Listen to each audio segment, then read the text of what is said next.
Welcome to the Writing Gals podcast. We are four sweet romance authors staying up late and talking about writing, and tonight, audiobooks. So we're very excited to have Nancy with us to talk to us. She is a narrator for audiobooks. She is Michelle's friend, so I'm not 100% sure a lot about her. Am I supposed to read like a blurb? We have a bio to read about her in a second. Where is it? Did you send it to me? Sorry, guys. I didn't even know I was moderating till like 5 minutes ago. So it's my birthday and I'm at a hotel and everything's kind of out of whack right now. So Michelle will read it. Oh, you're on mute, Michelle. Thought I unmuted. Sorry. Yeah, that's how we keep things exciting around here. Okay. I know. Victorine. Oh, wait a second. I got it. Okay. So, Nancy Peterson, winner of the prestigious Audio Publishers Association Audio Award, is a 25-year veteran actor of stage, screen, and recording studio.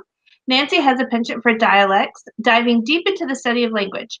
Her narration style, summed up by Audiophile magazine, creates a sense of listening to a play instead of a straightforward reading.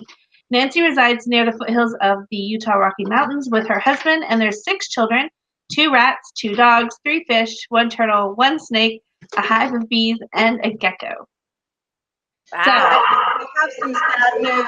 We are now down to Oh, just one rat. I just met a rat on Sunday, and he was super cute and very fat. They were trying to put him on a diet. We love animals. That does not sound like fun. I tell my kids I'm not bringing anything into my house that I'm trying to get out.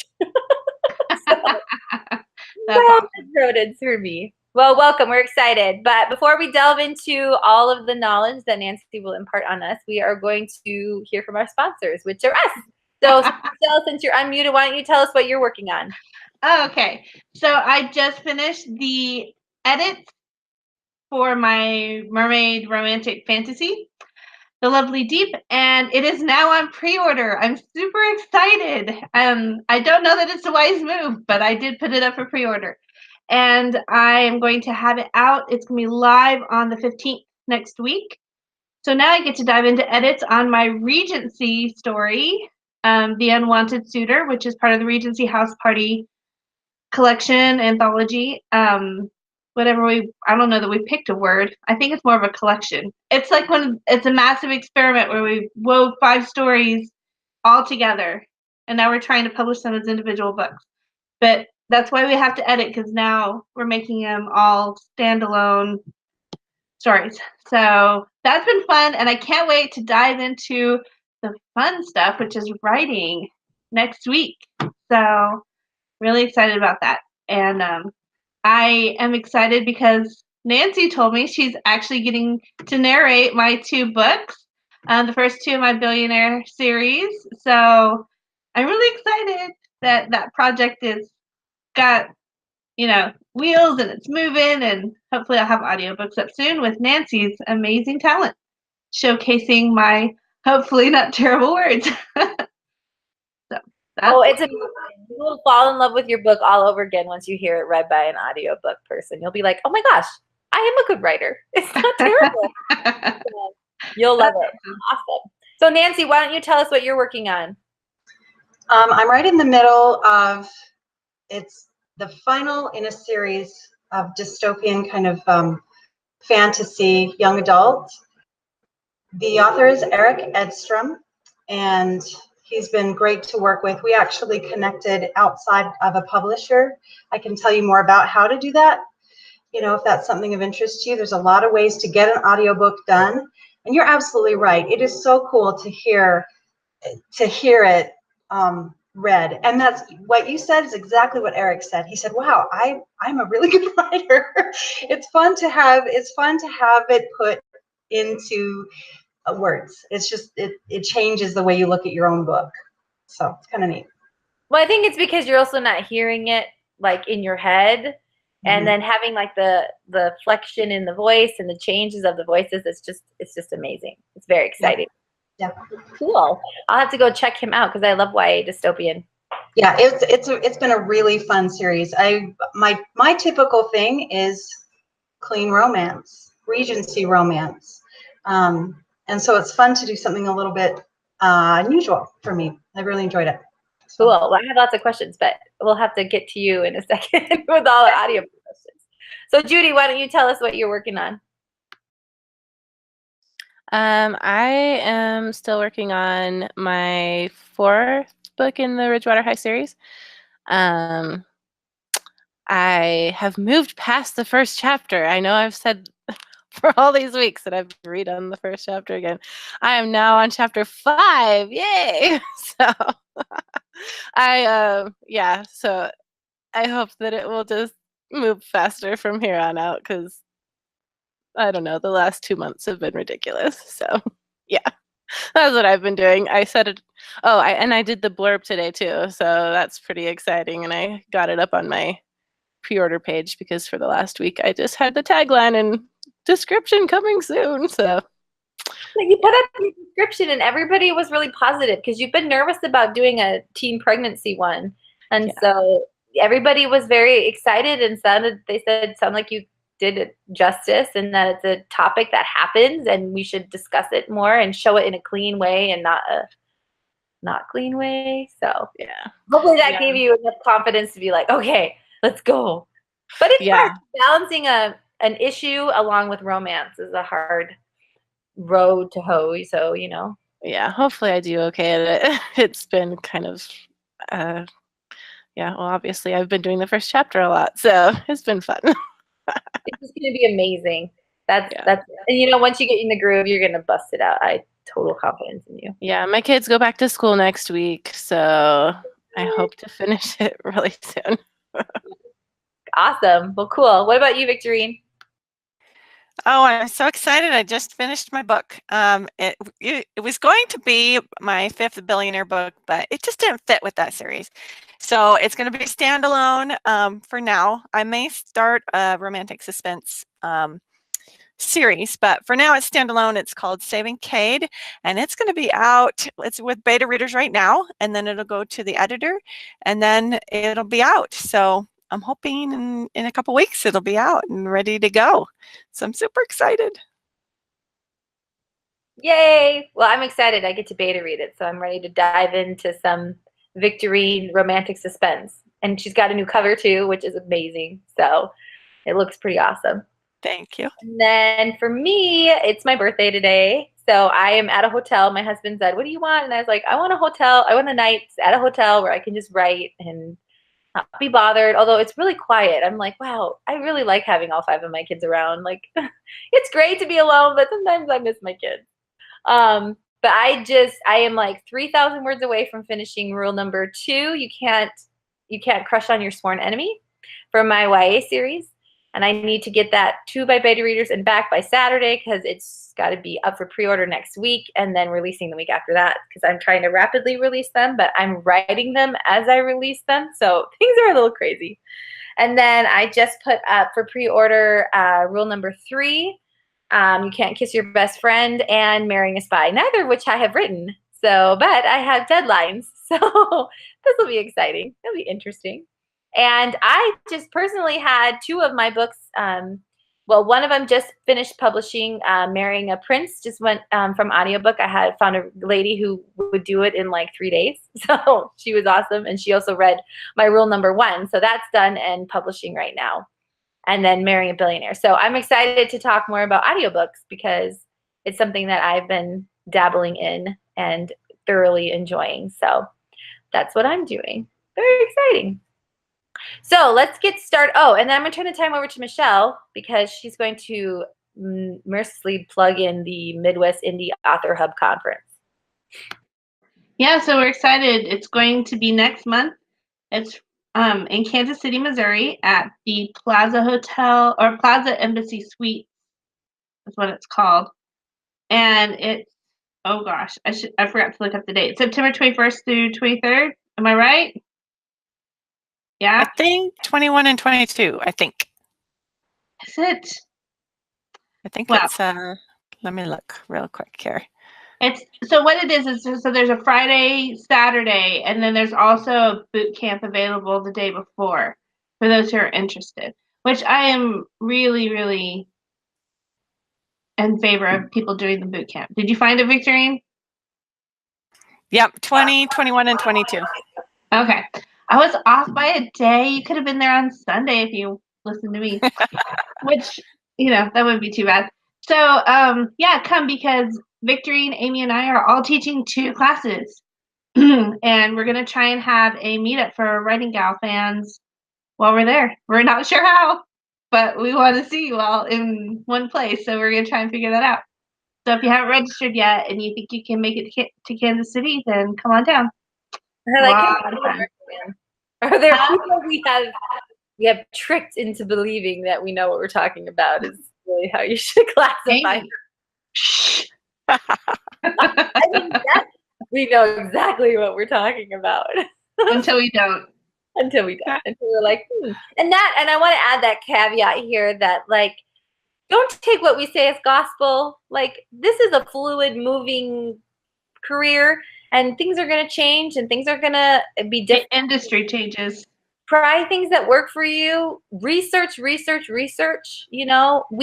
talked about no pre-orders, and then now we're like, maybe pre-orders do work. So do what you can, try things out right. This is your career. Figure things out, what your genre accepts and what it doesn't. So now I'm off my soapbox. And Victorine, did you want to say something? No, I just forgot to mute. With so many people, I'm like, okay, if you want to talk, unmute, then I'll ask you. So, okay, let's get started and dive into audiobooks. So, Nancy, how did you get into producing audiobooks? Do you want the long story or the short story?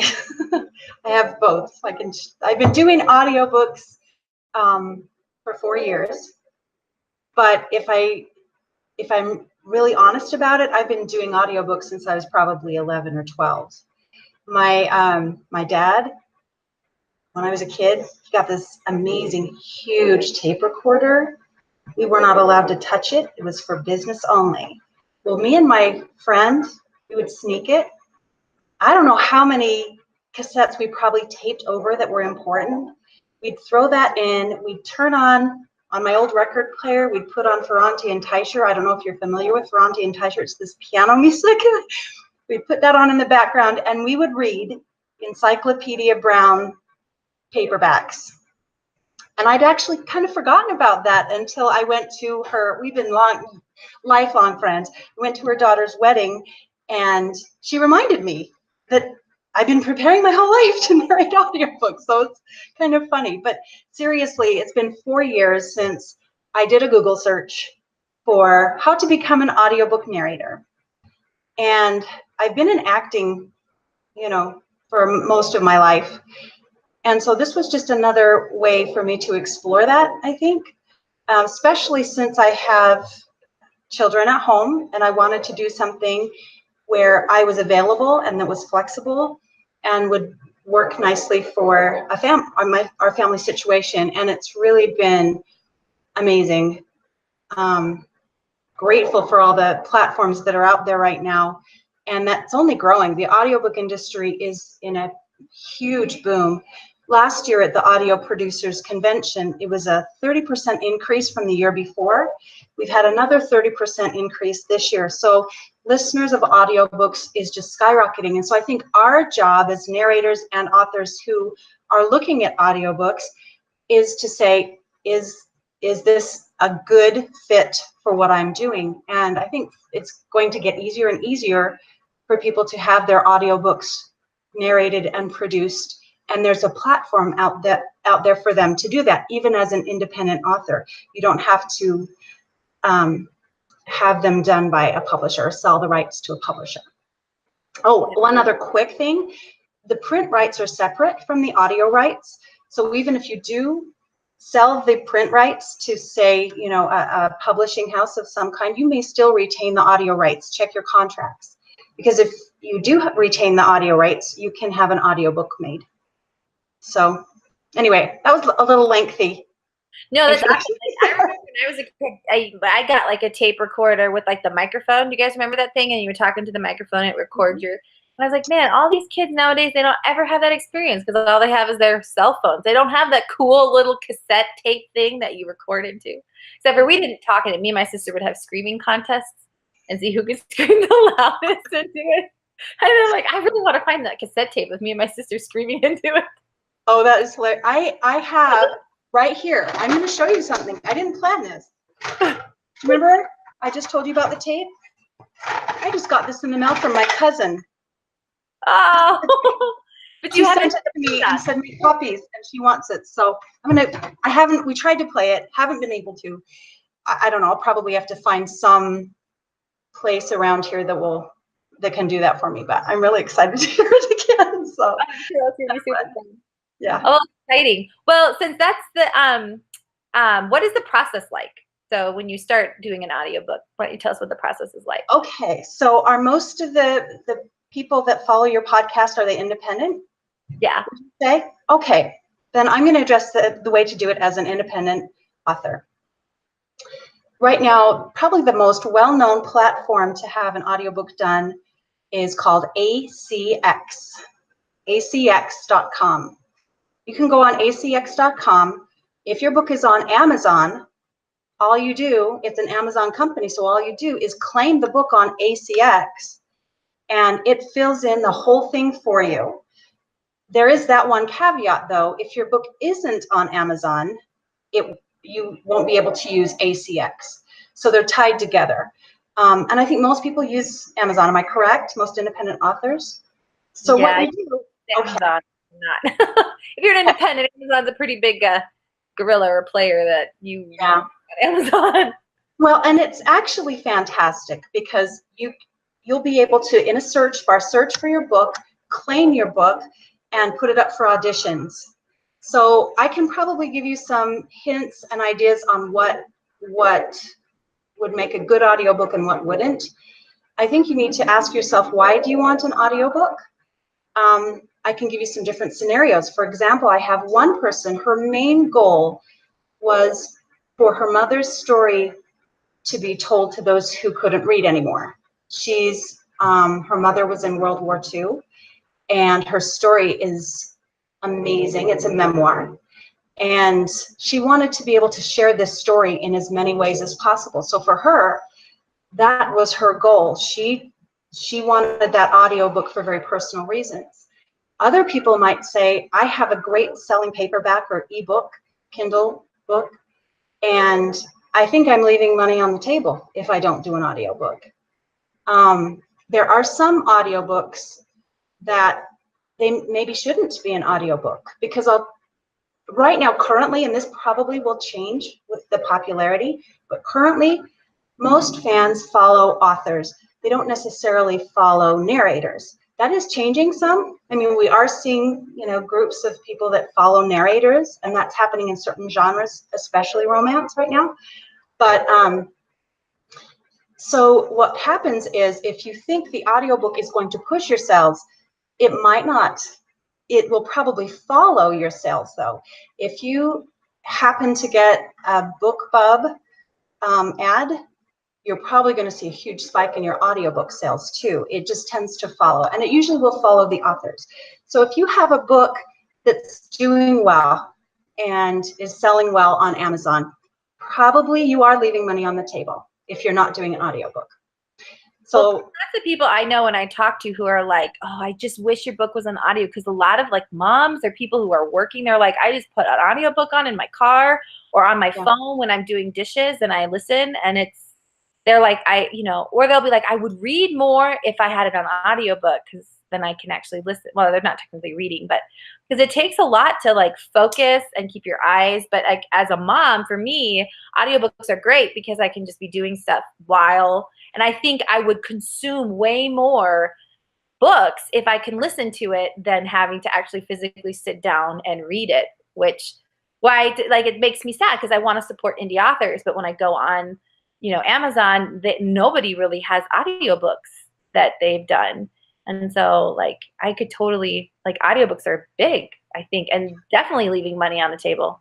Yeah, I am an audio fan. I've listened to audiobooks for so long. I mean, you should see my library. I have old cassettes from Louis L'Amour.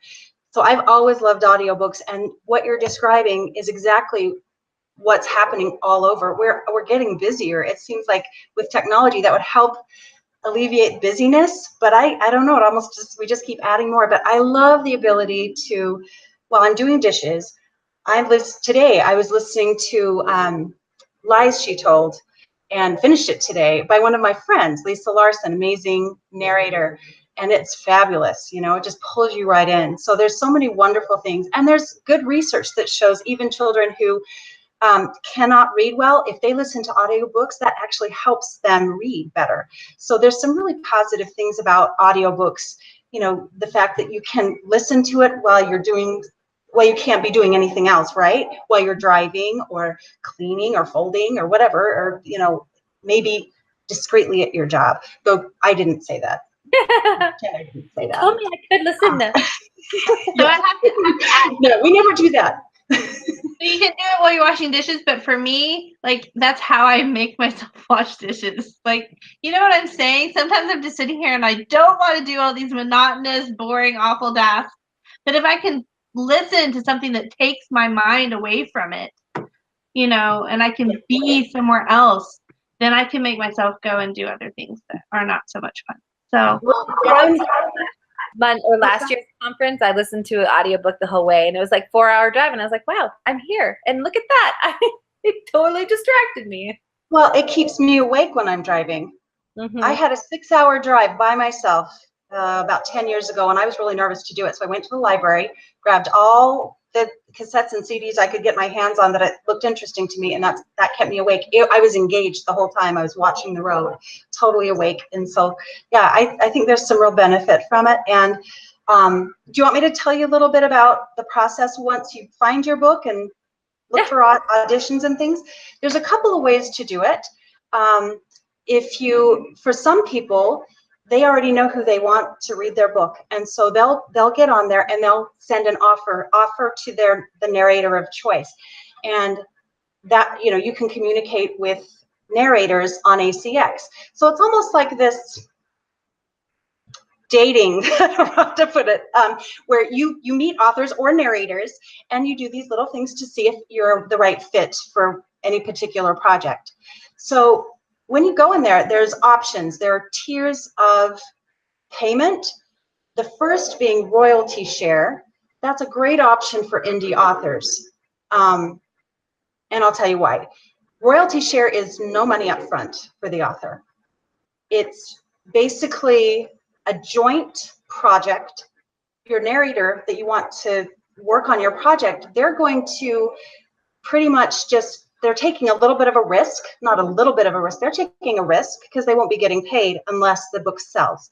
So you might expect, if you're looking at a royalty share project, and that's what's in your budget right now because you can't afford to pay someone, that you need to kind of be prepared to share numbers, okay? Because it's really very much a financial decision for your narrator. For a little understanding of this, it takes approximately 1 day to produce 1 hour of finished audio. And so if you think about that, if your book is 5 hours long, that's 5 days of work that they're not getting paid for. And so at first you might feel like, oh, I don't want people knowing, I don't want to share that. That feels like intrusion. Well, it's really not, because what it is that narrator is really asking a business question. Am I going to be able to recover my costs? Because for me, I actually hire subcontractors for proofing and editing and other things. And so I have to look really carefully at the numbers of a royalty share to see if I can invest in that project. Does that make sense? Yeah. So I think a common question that I see, and maybe you can shed some light on it, is, so when you put it up, and let's say you don't know an audio, for me, I am feeling out people. I have kind of a list now of people I know I really like their voice. And so if I feel like, oh, her voice would be really good for this book, then I'll just email her and say, hey, I'm putting a book up. Will you audition for it? And I can make sure that I like it and then say yes. But let's say you don't have that, so you put it up and people audition for it, and you put up a little script. So I try to get one that has about a lot of the characters' voices in that one spot, so I can see how they would read those different voices. And then you get people who audition. do people prefer you to email them back and say, I'm sorry, your voice didn't work? Or can you just be like, because people are like, I don't know what to do. Do I email them back and say, thank you for auditioning, but no, I went with someone else? Or how do the actual people feel about if you just... Okay, that is a really good question. I've never had that asked before, but that's absolutely true, because on our end, we really don't know. And the best advice I give to other narrators who are like, well, you know, did I do okay? Haven't heard back. It's just like, you know what, you really have to do it and then just move on, because sometimes you don't hear back. It's nice to hear back, but if you're posting things and your budget allows for top tier narrators anywhere from $200 to $400 a finished hour, you're going to get hundreds of auditions. And I would say probably more than half are going to be sending you messages. You know, I'm sending you an audition. I just want to make sure your auditions are open, etc. And it might get a little overwhelming to try and answer everyone. I like it when someone says, hey, I really liked your audition. I have a few more I'm listening to. So it's nice to know. And the reason for that is because I can look at my schedule and I can say, okay, if this ends up happening, where's this going to happen in my schedule? I'll start looking a little more heavily into my schedule, into the finished hours that are projected by ACX. They kind of have a guideline about how long it will take or how many hours, finished hours it will be. And so that's, if I know I'm on the short list, I'll start digging a little deeper. Here's another thing that actually will be really helpful. I think what you said was perfect. If you put a part of a script on there that is going to give me as the narrator the best chance to show you what I can do, if it's a dialect, if it's a main character that you want to hear how they do a male voice, or something that's important in the story, you know, how they'd handle it or whatever, then absolutely make that your audition piece. And try and keep it 1 to 2 pages of the actual manuscript. Anything longer than that is really difficult to produce in a reasonable amount of time for an audition. Mm-hmm. The audition should be about 5 minutes in length. That audition will probably take anywhere from 30 minutes, and it can take up to an hour for a narrator to do one audition that's a 5-minute audition. And you know, that's a lot of time, but you'll find quite a variation. If they're going to do it right, if they're going to edit it, and you know, it's going to take some time to put out a beautiful audition for you. So just keep that in mind. I think that's always really helpful. And it's a little daunting as a narrator to look on there. And sometimes I've seen the whole manuscript on the audition. And so I'm like, whoa, you know, you have to, and that's hard because I'm not going to give you the part that maybe you want to hear. I'm going to have to guess. Right. And because there's no way I can read the whole manuscript. And most of the time I can't even read more than a couple of pages. So if you can just get to the real meat of what you want to hear, what's really most important for your story, and that's really helpful for the narrators. That's what happened with me. My last book, Marrying a Prince, he is from Italy. Well, he's like, I made up a country just outside of Italy. And so I was like, a lot of my people in my book are going to have an Italian accent. But I have listened to some audiobooks where they make it a very thick accent, and I didn't like that. I was like, it actually takes me out of the story because it's so extreme. So I actually found an audiobook person who did it, but it was like a hint to an accent, but it wasn't like a thick one where it was like, oh my gosh, I can totally tell that you're not Italian and you're faking Italian accent. So and you can put notes in. So I'm going to jump over to Victorine because her and I are the ones that have really worked on ACX. Okay.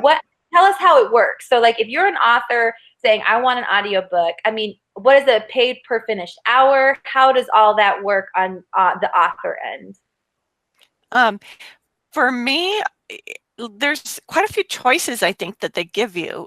For me, I like to go in and like, I think one of the first choices they give you is, do you want to be exclusive to Audible, or do you want to have your book wide? You know, and then they give you like 40% royalties, I think, if you're exclusive, and if you're not exclusive, I think it's half that.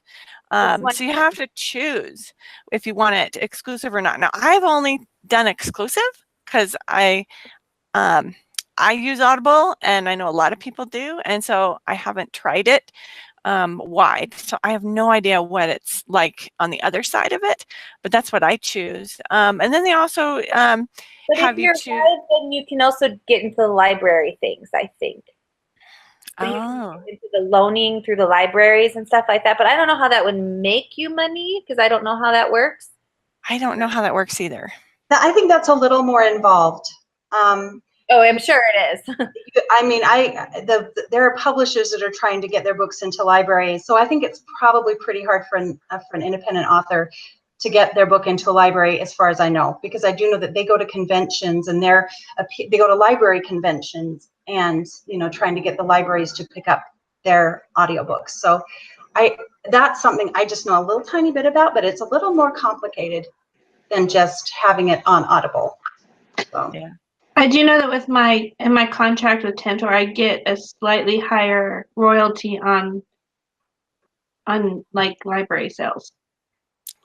Oh, so Cool. So I'm wondering if that, even though the library is a one-time purchase, that it goes at a higher rate because it has to be like a multi-use license, to allow them to share it with other people. So they probably sell it for more to the library, and then they compensate the author slightly more royalty-wise for those. Okay. Okay, so you check which one you want, then what happens from there, Victorine? Oh, you're going off my memory. Holy cow. You don't I know you have to step by choose. step, but I think a lot of people are like, well, if, my book is 50,000 words and it's, you paid per hour. What if the person decides they want to take 100 hours to read my book? But how does that actually work? Well, I know that you listen as the author, and you can tell them, you know what, you're talking too slow.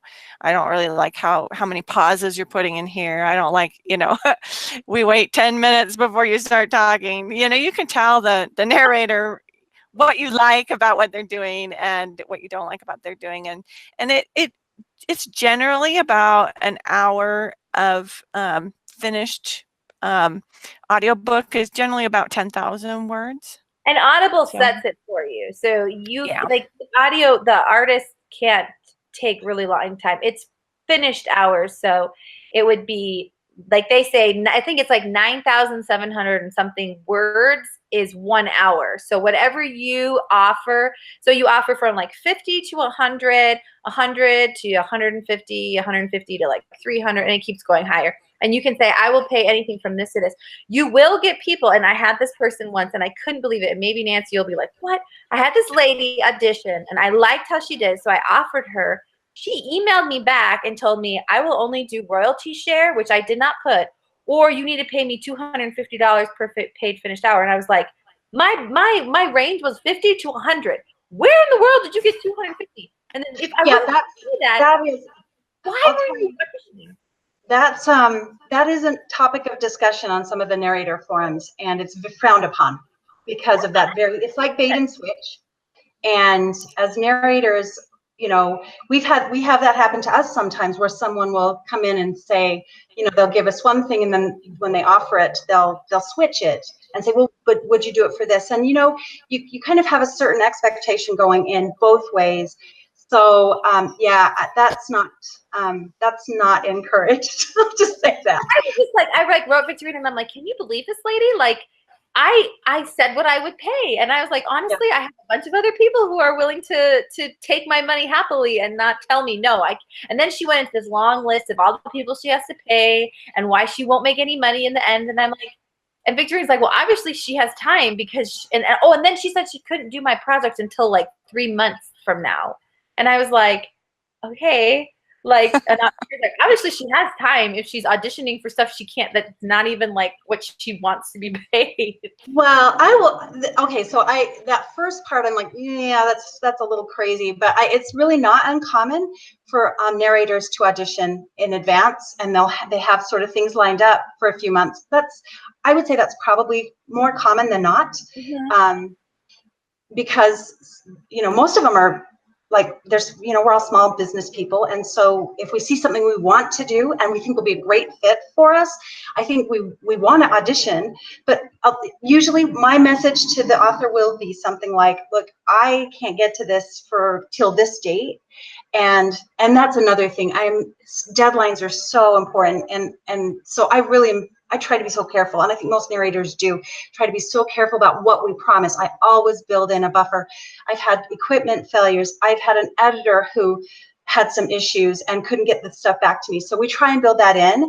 I think as a whole, we try to over deliver. Like if we say it'll be done in a month, maybe it'll be done in 3 weeks, but it's really not uncommon for us to have it pushed out a little bit. I think and I wasn't mad that she did that, but it was like that on top of everything else where I was like, why did you even audition for my book if obviously it's going to fit? So it was just weird. And see, that's the thing, I think as narrators, we need to hear that too. I mean, that's something that, because if it was reversed, it's the same thing. First, like, I just wasted my time. It does. And when it comes right down to it, this, as authors and narrators, this is a business, and we want to make sure we're as clear as possible about the money and about the time frame and about all those things. So that's really important because we're partners, right? When you put up your book to pitch it, you can put notes. So like my last books that I did, I was like, I was just releasing them. So all you have to have is a Amazon page, product page. So if your book's on pre-order, and like let's say it's a pre-order out for a month and your manuscript's done, you can send it and have it read, and so that it will be there on launch day. So that's like, because I was like, oh, what if I wanted to have it on launch day? You have to have the pre-order, unless you were to work it with them where they were doing it without an ACX like contract, but I don't know if they would do that or how that would work. But so if you have a pre-order, you can have it where it launches. So I was like, well, I have a pre-order. I uploaded it, but I'm like, but I want a quick turnaround. If you can do it, that would be great. Because I really love to have this when my book is really high in rank. That way I can get more audiobook sales coming back to me. So it'll be a quicker and not a longer like time, whatever. I can't even think of words right now. Turnaround. Yeah. So, and the lady responded back to me, and she was totally fine with doing it. I mean, she did it in a couple of days. It was amazing. That is actually amazing. And then, when you said that, I'm like, you've got to be kidding me. That was crazy how fast she was. And then she read from my YA book, and I was like, oh, I really like your YA voice. And I'm like, I have a conundrum. I really like you for both of my books. Can you do it? And she's like, oh, I totally can do it. So she did both of my books literally in like 3-week time frame. And most of the time it was me, because I was like, I gotta listen to this when I'm on vacation. So it was like I was trying to get as fast, like to be as fast listening through it as she was getting it to me. So she was pretty awesome. Yes. I keep taking my mute button off. You're like so engaged. Sorry. So I'll stop talking. I was going to say this might be a great time to have Nancy explain what a finished hour entails on her end, so that so people know, because I know from talking to Nancy just a little bit that there is a lot going on for her to get that one finished hour. Yes. So I can just tell you the whole process. When I get a manuscript erase that. Once you've made the contract and you found who you're going to work with, then you send them a manuscript. First thing we do is read it. We go through it, and if there's a word we don't know or we don't know how to pronounce, it gets highlighted. And I have this really amazing software that looks up all the words for me, if you can believe it. They have that now. So I have a spreadsheet of all the words, how to pronounce them, and where to find them, like in the dictionary if I need them, because sometimes context is really important. So we'll go through, and that's called preparing the script. And some people even do that more than once, or they'll have someone do it for them. So one thing you can do to really help your narrator, and especially like if you have a quick turnaround time, something that is amazing for us as narrators, if you can send us what's called a character breakdown. That is all your characters, where they're from, their age, their background, anything they would be bringing to their story. If there's an accent, for example, that's always really helpful. That gives us a head start, especially if there is a quick turnaround. That's something we can dive into. So after it's read, then we'll start the recording process. And that typically is, for me, I've gotten a lot faster, but it used to be like, it was really hard. I was astounded at how difficult it was to read a sentence out loud without having to stop every minute. It was really hard.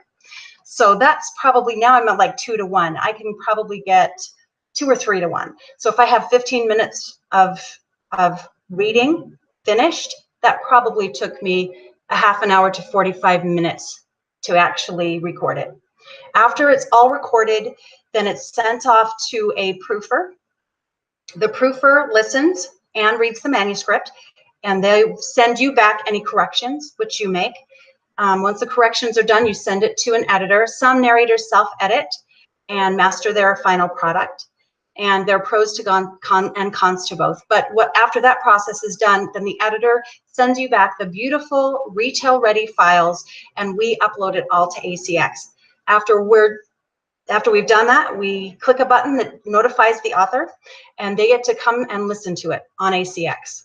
And if there's any changes from that, like if we made a mistake or the proofer didn't catch something, we go back and fix it. But I do want to insert this here. If there's something you don't like the way you wrote it, then I think most narrators will probably charge you if you want to change it, because if they read it correctly, that's really outside of the contract.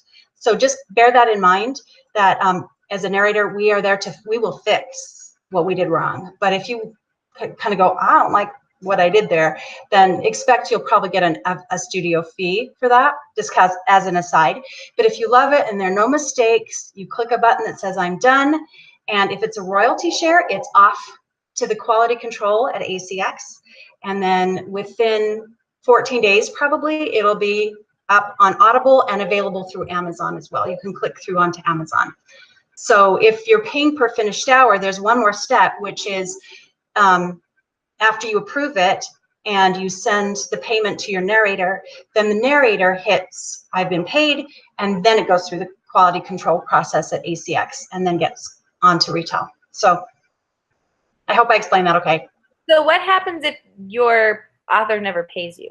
This is what I think. Then do they get like banned from ACX then? What's that? Did they get banned? No, the thing is, ACX is not really, the contract they have is binding outside of ACX. You'd have to get an attorney. And that has happened, where people have not been paid, and they've had to retain an attorney to get paid. The book doesn't get to retail that way. I mean, it's just stuck in limbo. And so that's always a tough situation. Obviously things happen. I've known narrators whose rights holders and authors, they passed away or got sick, and they had a real struggle. And so usually if you have a narrator who you like and who's reputable, then they'll probably work something out with you with payments or whatever.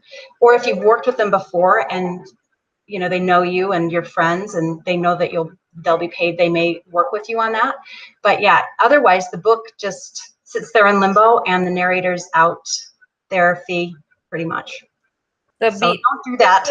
Yeah, be serious about it. So let's move to Michelle, since she is our Tantor expert person. So Michelle or Victorine and I have done it personally. Why don't you tell us your Tantor story, Michelle?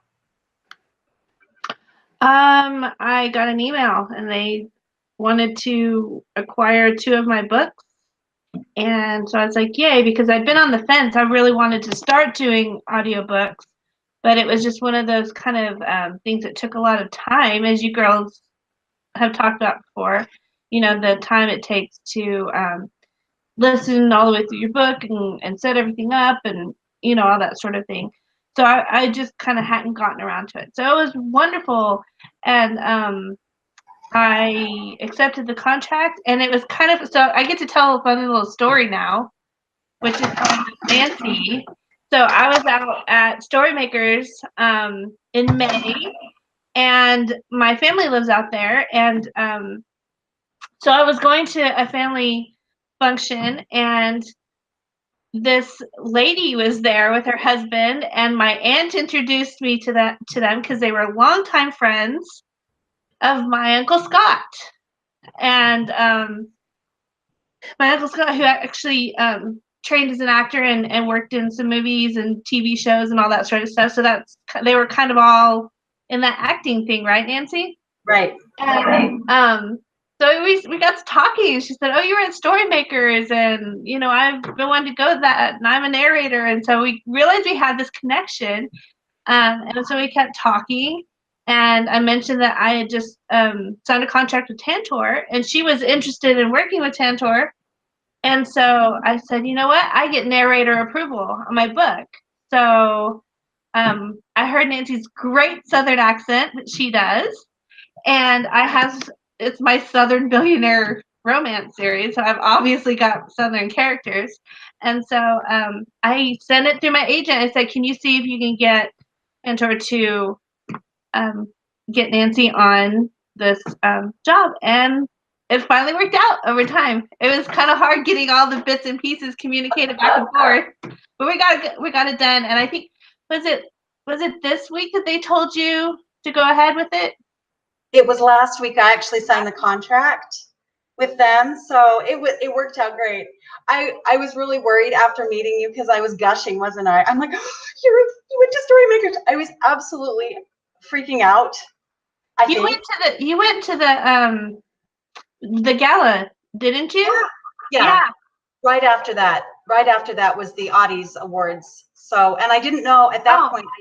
I was a nominee and I won. I mean, it was so amazing. Yeah. To go, and so that was awesome. But anyway, so after that, they contacted me and said, "Send us a sample." And we had to work out a few things with my studio because they were, as they should be, very picky about this kind of sound they wanted, and I needed to fix a couple of things. So having done that, it turns out I needed a new mic, and I really did need a new mic. So I got my new mic, and it sounds amazing now. So I had a little bit of reverb in my mic, and they were like, "It's all fixed, good to go. Looking forward to it." So yeah, so it was fun. The thing that I really liked about this, I know a lot of indie authors are actually contacted by Tentors. They're trying to, kind of, I think they're trying to broaden what they have available a little bit, because as I looked on their the list of books that they've done, they had 2 or 3 clean romances, like clean and wholesome romances, and they were all by one author. And so I'm kind of thinking that they may be trying to expand, and we all know clean and wholesome is really kind of booming as a new category on Amazon. So I'm really glad that they reached out to me, because I find this to be a delightful way to get an audiobook done, where they're doing, a lot of the quality control and the checking and the, production side of it. And I'm obviously paying them in a way to do that, since my royalties will be lower than they would be if I was going through ACX, I think. Yes, I think by 5% or something. 5% lower or something like that. But I think it's worth it to me time-wise to not have to go through as much trouble. But at that same time, as an indie author, I have lost some control too. And that to me is difficult, to not be in the loop. I was telling Nancy, I was like, I'm just not used to not being the director or the captain of the ship.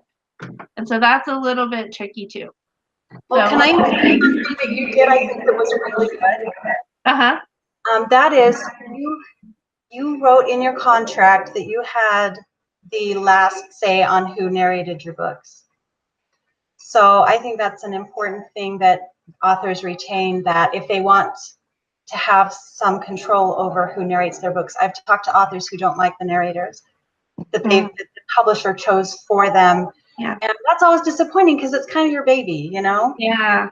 So if you have an opportunity to work with a larger publisher, I think that's always something I would say is common now, that just request that you have final say. And I think I kind of begged you, didn't I? Didn't I kind of beg you to read your books? I'm like, oh, that's what I do. I'm serious. Yeah, I'm like, yeah. stuff. I think we were both super excited. But it was actually something I'd already negotiated in my contract because they did not offer that. That was something that my agent went back and negotiated for me. But it was something I did feel pretty strongly about, that, I did want to be able to have say in who was narrating it. So that was, as things worked out, it turned out really well for both Nancy and I. So we were excited about that. But yeah, definitely. I mean, in any contract situation, we've talked about, read everything, know the details, and know what you can ask for. And I think having an agent did help me in that situation, because she was able to negotiate on a different level than I would have been, because she, for one thing, she has contacts there. She knows the people that work there, and she knows what she can, discuss, and when maybe to stop trying.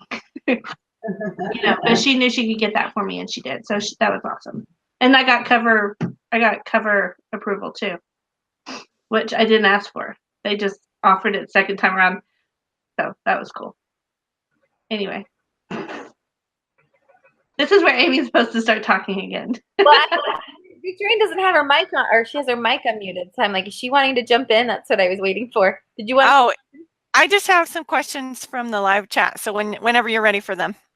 No, I think we can do it now. I think it's been great. So Awesome. I've definitely talked enough. So go ahead. All right. Jocelyn wants to know how does marketing audiobooks differ from marketing just regular ebooks? Well, since you were the one who sold your 10,000th ebook or audiobook, I think you should tell us, Victorine, because I've only sold 50. Well, I think Nancy kind of touched on this a little bit earlier when she said audiobook sales kind of follow ebook sales. For me, I have totally seen that to be true, because I don't really have a way to market my audiobooks. I mean, other than putting links up on my website to them, I really can't control the price at all. So I can't run a sale on them. I can't, my hands are kind of tied on what I can do for the audiobooks. And so what I do is I put my ebooks on sale.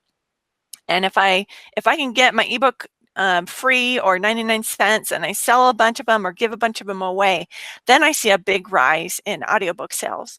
And so that's kind of how I market my audiobooks, is just by marketing my ebooks. I have a resource that I really like that can go along with that, and it's very reasonably priced. This is something I will usually do myself, and it's called audiobookboom.com. And for $10, you will be put on a list. It's usually like the week before it comes out, where you give a little blurb of the audiobook, a link to it. And so there's a list of thousands of audiobook people who will listen to your audiobook and give you a review. So that's kind of their end of it. They're free audiobooks for review. But what it does is, if you have a brand new audiobook, ACX will give you codes. And those codes you'll want to give to these people who agree to review your book. And that's one great way to get the books in the hands of reviewers. And they have a good group of reviewers for the most part. I think you can see, typically you'll see a lot of the same people reviewing, and they do a good job. So you'll get some good reviews right off the bat, right out of the gate. And I think it's a great investment. And that's audiobookboom.com? Yes, audiobookboom.com. I've never used them before. Yeah, give it a try. I think you'll find you'll get some reviews, some good reviews. A lot of them, they put links, they've changed it a little bit, but you can actually see what they've reviewed and look at their past reviews. And in doing that, you can kind of see, well, yeah, I want to give one to this person. Well, I don't think I want to give one to that because they gave like a one-line review. Wasn't helpful at all. So it is a good way to market your audiobooks. And there's a Facebook page. I think it's just called Free Audiobooks for Review, but it's the same company. And you can put your things on there as well. So that's great. Thank you for that. Right. Julie Spencer is asking, is Nancy taking new clients, and does she prefer royalty share or upfront payment? You know what? I think it depends. I've done everything, but for me, this is actually what I do full time now. So it's how, I pay the bills. And so if it is a royalty share, I really do like to, that's why I brought that up earlier. It's like, if you're comfortable, I want to see how your book is selling. That'll determine whether I can do it. Does that make sense? I mean, because for me, it really is an Perfect, yeah. investment. So I do both. Here's another option for you, hybrids. There's no such thing as a hybrid on ACX. So it's a royalty share contract through ACX. So I don't get paid till the book sells. But you and I make an agreement outside of ACX where you pay a stipend, basically. So, for example, I have an editor who I pay him. He sends me an invoice and it's due upon receipt. So I pay him first. So I make sure I get my costs that are out of my pocket, my hard costs, those are paid for. And then if I believe in your book and I think it's going to do well, I'm happy to do royalty share. Sometimes I will say this though, royalty share is a 7-year contract. And if your book does very well, you may want to look at paying per finished hour, because that way you get the full royalty of those sales. And I think you need to look at your budget, and you need to decide if in 7 years, are you going to recoup that? And just based on the ebook sales, you can usually tell how well the audio is selling. So Victorine, that was perfect, because you can usually, there's a pattern and they do follow each other. So in other words, yes, I am taking work all the time. I'm an independent contractor, so I take work from authors or publishers, or even other types of voice work. So I'm pretty much an independent contractor. And I will say that is one nice thing about having a contract through Tantor, is that they can pay for the higher tier narrators that are able to, that have a bigger production cost, and so they have to charge more, and their experience and what they have on their resume kind of puts them up into a higher pay schedule. And I wouldn't be able to afford Nancy right now if I was paying her myself. But Tantor can afford to pay her. So that works out great. And I know that that's something, like, she's worked with Jen Johnson through Covenant and Jennifer Peel. Did you work was she through ACX, or was she? It was through ACX. Yeah. So I know several authors personally that she's worked through different avenues. And so she does a great job. Okay. You can go to Nancy's website and hear samples that she has on there from all the different types of books. So you can listen to her with a British accent reading a historical, and you can listen to a Southern accent and different contemporary novels she's got there. So it's really cool. Yeah. That's fantastic. We have one more question for you, Nancy. Oh, sure. Someone asked a question based on what I said earlier about if your narrator's kind of talking too slowly, or if you want some changes. How does that process work if you listen to it and you want some changes done? That's a really good question. Sometimes it's hard to know exactly what you're getting based on that audition, that 5-minute sample. So what happens after that is, once you get the manuscript, the narrator will read 15 minutes. That can be the first 15 minutes. That's what they call it, the first 15. But really, it can be anywhere in the book.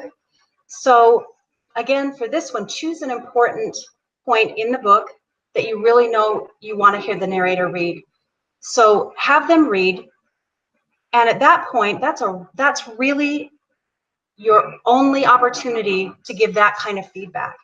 So if you feel like it's too slow, or you feel like the accent's wrong, or something's not working, you can actually dissolve the contract at that point, and you just say, you know what, it's not working out how I thought it would, so I would like to dissolve the contract. And it's totally fine. That happens, it really does. If you approve that, you can always, for me, it's like, give me feedback like, well, can you make her voice a little different, or just give some feedback. if something is important to you. The narrator may say, yeah, I can do that for you. Or they may say, you know what, I don't think I'm the right person for that. So that kind of feedback is really, really important.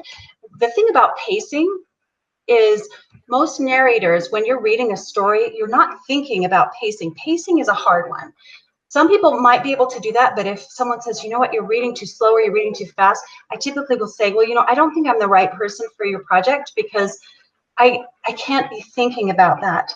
It takes me out of the story. I want to be in the story. I want to be consumed by it, and I want to be the storyteller. And if I'm thinking about things that are technical that I know are not natural to me, then I'm probably not the best fit for the project. So that 15-minute mark is really good to ask some questions. And you might find that it's not a great fit, or you might be able to, your narrator might say, oh, sure, I can do that, you know, because you know more about the story than they do at that point. You may need the guy to sound a little different. You may love one voice. You may say, can you do this voice a little different? I don't love it. And that's the appropriate time to do that, to make sure you're going to be okay. After that point, they have the control, and they direct themselves, and you really can't direct them, even though you might want to. So get a narrator who you really feel you can trust with your story, and then let them bring it to life.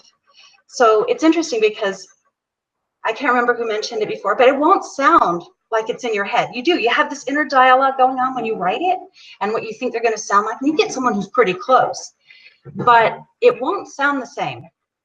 And in some ways you might not like it because it's not what you had envisioned. But I will promise you that you're going to come away with some amazing moments when you're like, wow, that was such a surprise, you know, or that sounded so great. And you're going to have those moments where you're like, I am the best writer. And those moments are amazing. So, you know, there's a lot of really good narrators out there who can do that for you. So, and most narrators understand that, you know what, if they aren't right at that 15-minute mark, it's okay. You know, it happens. So I feel like I'm rambling. So I apologize. No, that was really fantastic. Okay. And those are all the questions I had online. Amy, did you have anything else? Or I have a quick question. So I've listened to some audiobooks where they have two narrators. Have you ever worked on a project like that, or do you know how the collaboration works? Yes, I actually recently, my husband is also an actor. He and I recently were able to do a book together. That was really fun because we actually used the same equipment, and it was very easy for the editor to put those two together and make it sound really good, because that's sometimes the biggest challenge. I've had one where the other narrator and I don't think we were a great fit together, to be perfectly honest. The way our sounds were just very different, and that kind of takes you out of a story. So there can be challenges in working with dual narration or duet. Duet's a little different too. Dual narration is point of view, like you have a man read a chapter, you have a woman read a chapter. Duet narration is almost like a play. You have the woman read the woman's lines and the man read the man's lines. So they don't read each other's lines like you would in a dual narration. So yeah, but it works out pretty good. The technology is such you can get it pretty good. There's a lot of really good editors that can make it sound amazing. So I was watching a YouTube video of somebody going through the narration process. Is the software you're talking about where it highlights the character that you're going to be reading so that you can kind of have like a warning like, oh, I'm going to be reading this line in this voice and then changing to this voice? Or is that something you just have to like, do you use software to help you with that, or do you just have to kind of like read and jump that quickly? I don't. I see it. You know, for me, it's almost like watching a movie, and that's really fun for me because it's performing a play, except I get to do all the roles, which is awesome.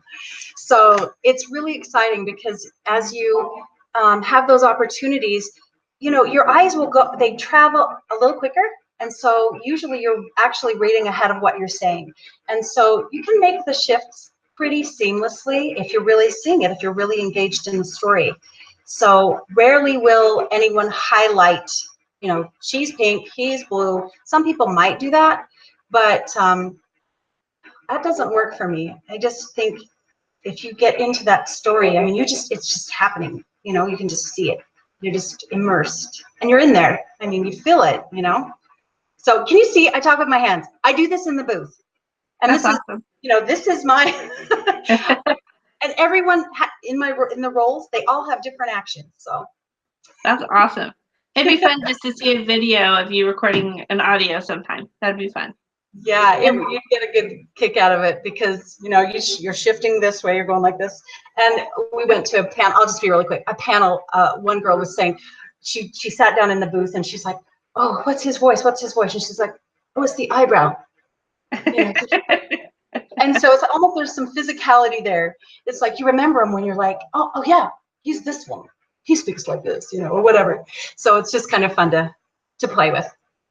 That's super cool. And now I'm kind of inspired to write a book about a narrator. We do that when we write. We'll be like, okay, wait, his head is like, how would I describe that? Or like, you know, you find yourself like shifting as they would, like how they would. Yeah. Stuff out. Oh, I do that all the time. I think most narrators do. We're out here with our hands, we're moving around. You can't move off mic. You can't be going like this, but it's a lot in your face or the tension or how close you are. You know, you have your voice for the little girl, talk a little different for the girl, you know, than you do for the guy. So, and it's all just shift in posture, shift in tone, shift in pacing. So it's actually really fun. Yeah, So. I dictated some of my books, but I can get in trouble because my dictation software doesn't catch it when I like say the word's too long or something. They're like, I don't know what that word was supposed to be because it wasn't, you know. So, but it is fun because I can pretend like I'm an actor too. Well, here's the thing. I'm glad you brought that up because I wanted to mention that there is an avenue for authors to read their own books. Sometimes it doesn't work out. It's very different than you might think it is. There's a lot of good information out there on how to do audiobooks, but I would recommend you hire, there's a guy out there he's actually my coach, but he also coaches authors who want to read their own books. His name is Sean Allen Pratt, and I'm going to give him a little plug because he's amazing. And he also coaches authors, first of all, to see if when they find out really what goes into it, if they want to do it and if they can do it. And if they can, he'll help them kind of work through the process. So if you want to read your own book, he's phenomenal. He's amazing. I just can't say enough good about him. So anyway, great coach if you're thinking about it. So. Well, that's awesome. I think we can all definitely come away saying, I think Nancy loves her job. So Yeah. we're very excited. I can't wait to hear I can't wait to hear you read Michelle's book because I tried to listen to Michelle's book having Alexa read it to me. I'm sure it's not going to be the same by having you read it to me. So I'm really excited to see how that goes. I'm excited too. I think it's going to be fun. I love the genre.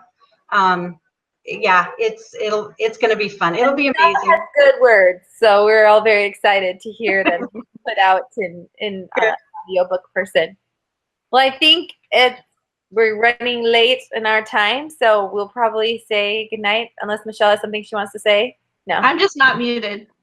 You're just she's being a rebel. So we will say goodnight. And thanks for staying up with us. Thanks, Nancy, for joining us and telling us all about Audible. I don't know if you're on the Writing Gals Facebook page, but if you're not, you should be. And that way, if anyone has any questions about, not Audible, but ACX, you can ask them there. Why are you laughing at me? Michelle's laughing at me. It's like your face, and it's like you're muted, but you're laughing at me. It's like, ouch. What should I do? I was just laughing because you're like, because if you're not, you should be. We're a great group. So anyway, thanks for joining us. We'll see everyone later. Thanks. Bye. Bye-bye. Bye.